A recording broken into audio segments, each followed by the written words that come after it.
Hi there, and thanks for tuning in to Sustainable Practice. I am Yanet, and I am happy to be here and guide you in a post clinic today. So I am a huge proponent of bringing the practice to you.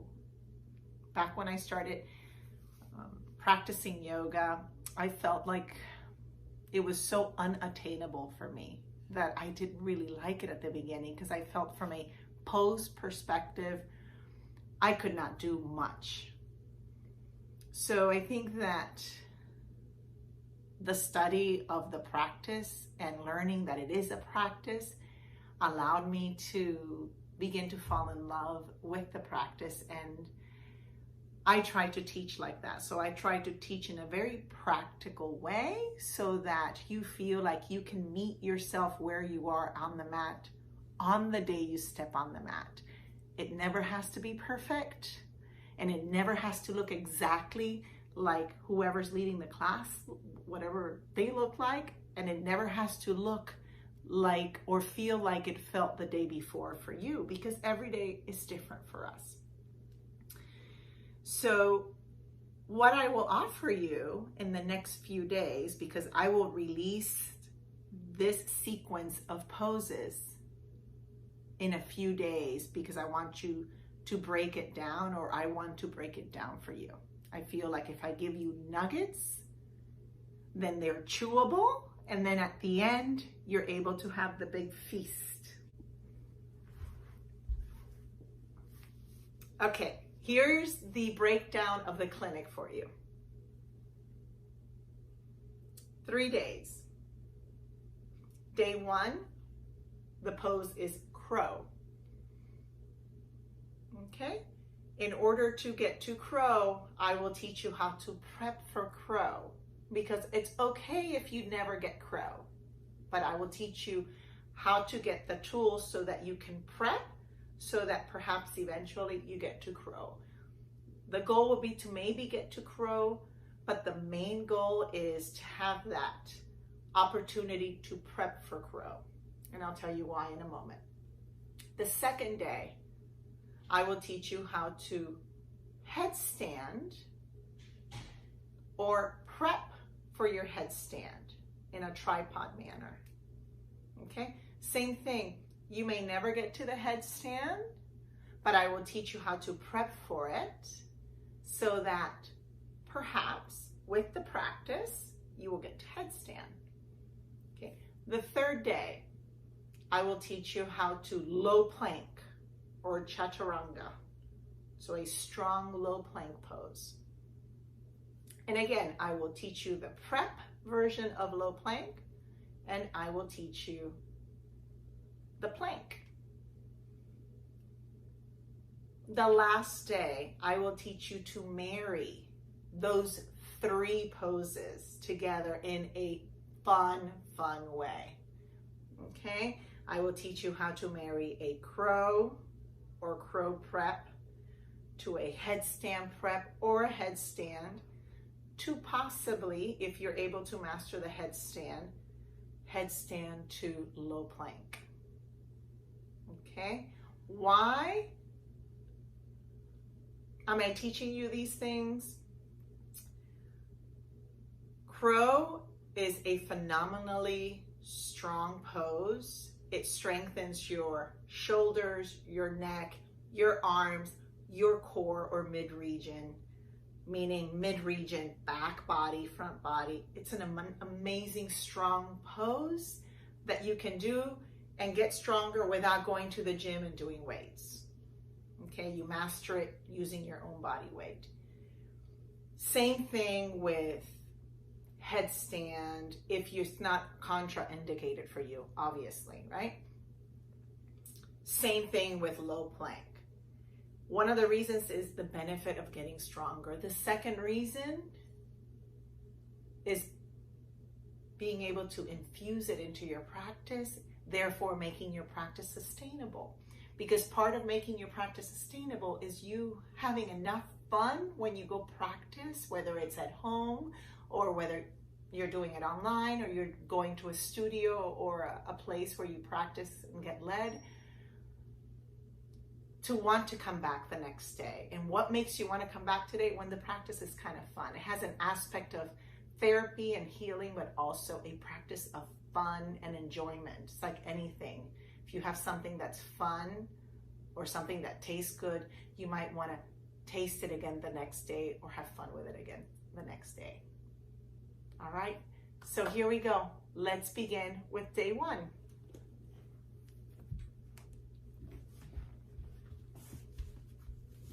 I will teach you crow prep. Day one, crow prep to crow.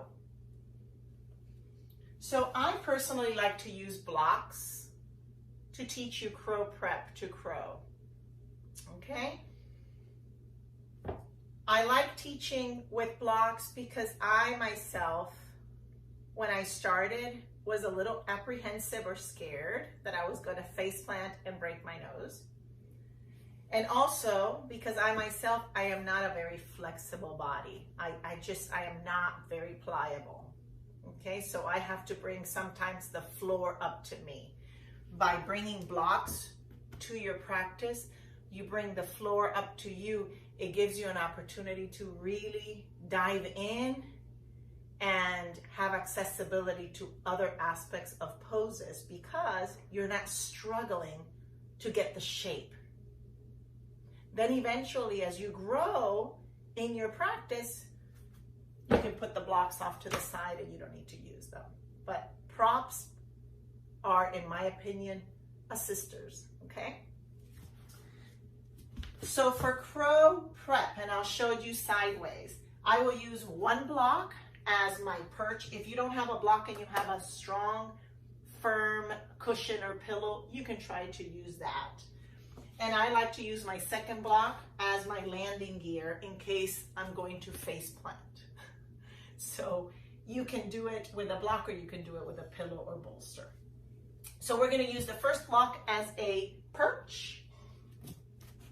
I'm going to go onto the balls of my feet and my knees are going to point straight ahead. So my knees are not going to be super wide. They're going to point straight ahead.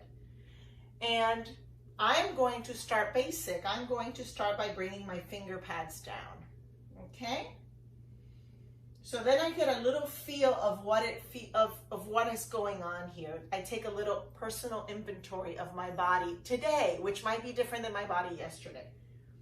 If I'm feeling that this is hard and I can't even sit on my perch, I'm going to take the perch out of the way and I'm going to work for a few days on just getting into a squat, planting palms, and feeling that comfort.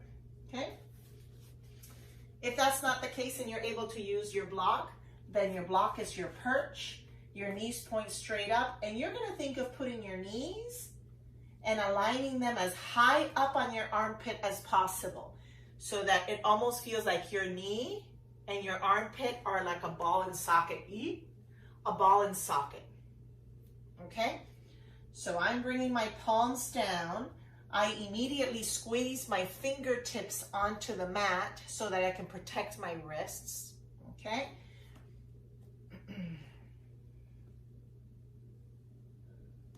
And then instead of looking down, I'm going to look straight ahead. Okay? Now, I'm not worried about bringing my feet off the block. But just in case you're feeling feisty and you're feeling like, oh, my feet might come off the block, you get your landing gear and you get ready for that. So you put that second block there, lift your little tail, plant your palms, try to get the ball and socket approach. So it's almost like a little puzzle. And then you start to feel like you're grounded with your palms. You're on your feet still. They're not coming off the mat. And then I'm thinking, okay, if I face plant, the block is on my nose. So this is way too out for me. I'm going to put my block further out. So it's all trial and error. Okay, just what I did now woke up my core and it woke up my shoulders. I'm feeling a little bit warm and strength, and I'm getting a little stronger with that. So I'm going to try it again. Knees to the armpit, finger pads grounded, palms flat, look forward, not down. And I'm thinking, okay, I'm going to see if I can bring my forehead down and maybe my feet come off the ground. And if I get a little scared, then I come back right. So try that rocking forward and back a few times. It's a great core workout. Just doing that, I'm feeling like I'm getting nice and warm. Okay? Once you've mastered that, you can take the block out of the way, get the perch out of the way, and try doing the same thing without the block. But you might still say, I want to keep my landing gear there. And maybe with my landing gear there, I'm able to bring my feet all the way up. Maybe 1 foot at a time. Eventually you take that block out of the way. And when you take that block out of the way, you start to think, okay, bring my tail up, bring my knees towards my armpits, look forward, not down, ground the palms, squeeze the finger pad, rock forward. Don't be too scared. Stay on your tippy toes, look forward. Maybe 1 foot comes up, maybe the other. Maybe you feel like they can both come up. And then you come all the way back down. Try that a few times. That is crow. And what I taught you before was crow prep. Okay? So tail high, arms grounded, armpits to knee alignment. Look forward, not down. Trust, trust, trust, trust. Rock it a few times. And then take your leap of faith. Okay, I'm going to get my feet off the ground. Then maybe they come up higher, higher, higher, higher. And then you can stay up there as long as you want. All right. That's day 1. Pause, work on that, 5-10 minutes, and then tune into the second day. Thanks for tuning in.